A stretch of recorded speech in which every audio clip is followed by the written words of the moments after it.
وہ میں مادے میں ہوں، وہ کسی اور عالم میں ہے، وہ میں نہیں سمجھ سکتا. میں عزیزان مطلب میں یقین کریں اس بات کو نہیں سمجھ سکتا. میں نظام گنجوی کو پڑھ رہا تھا، اس نے ایک چیپٹر میں بولا کہ مجنو جو قیس تھا، جو خود ایک شہزادہ تھا، ایک ہی بیٹا تھا اپنے باپ کا.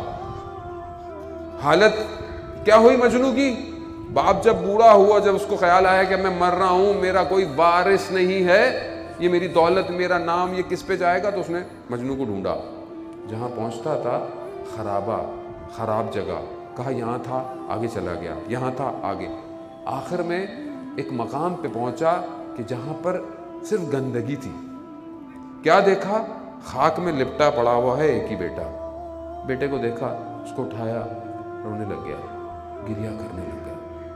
بیٹے نے آنکھیں کھولی، کہا کون ہے؟ کہا نہیں پہچانے، یعنی باپ کو نہیں پہچانے. جب اس نے بولا تو آنکھیں کھولی، دونوں رونے لگ گئے.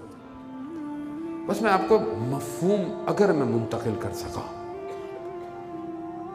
باپ نے بولا دیکھو میری زندگی ختم ہو رہی ہے، واپس آ جاؤ. اس زندگی میں کچھ نہیں رکھا، کس کے پیچھے دوڑ رہے ہو؟ کس عشق کے پیچھے دوڑ رہے ہو؟ کیا حالت کر لی ہے؟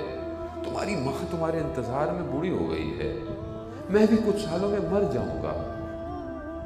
اس کے ذہن میں خیال آیا کہ میں چلو کچھ سال اپنے باپ کے کہنے پہ چلا جاتا ہوں، یہ بوڑھا ہو گیا، دنیا چلا جائے گا، میں واپس دوبارہ اپنی زندگی میں آ جاؤں گا. لیکن اس نے جواب کیا دیا؟ اس نے کہا کہ میں آپ کے ساتھ نہیں جا سکتا، کیونکہ آپ میرے عشق کو نہیں سمجھ سکتے وہ کیا ہے. یعنی اگر آپ بھی ہوتے اس جگہ پہ تو آپ یہی کہتے کہ بھائی مجنو تھوڑا ہوش کرو، باپ قبر میں ہے، چلے جاؤ. مگر میں اس عشق کو نہیں سمجھ پایا کہ جس عشق کی خاطر مجنو در بدر ہوا ہے وہ کیا عشق ہے. میں بہانے ڈھونڈ رہا ہوں کہ شاید یہ یوں نہ جاتا، یہ یوں رہ جاتا. وہ کہہ رہا تھا میں تو ساری زندگی تمنا اس کی کرتا تھا.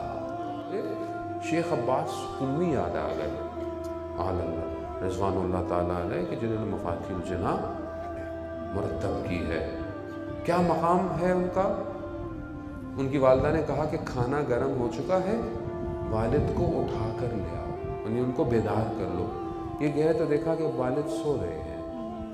مناسب نہیں رکھا کہ میں بیدار کروں.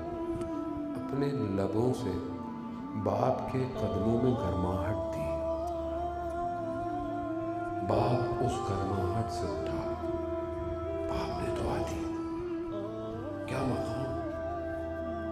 کہہ رہے تھے کہ میں نے خود چند دفعہ، کئی دفعہ مسلم کو دیکھا کہ ان کی والدہ سو رہی ہوتی تھی، گھر سے جاتے وقت اپنی ماں کے قدموں کو بوسہ دے کے جاتا تھا.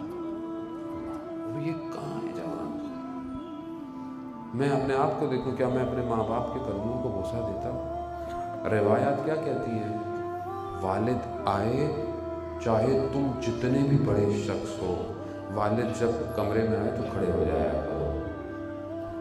کیوں؟ کیونکہ یہ ہے جو مقام دیتا ہے. یعنی کچھ تو کیا نا ایسا.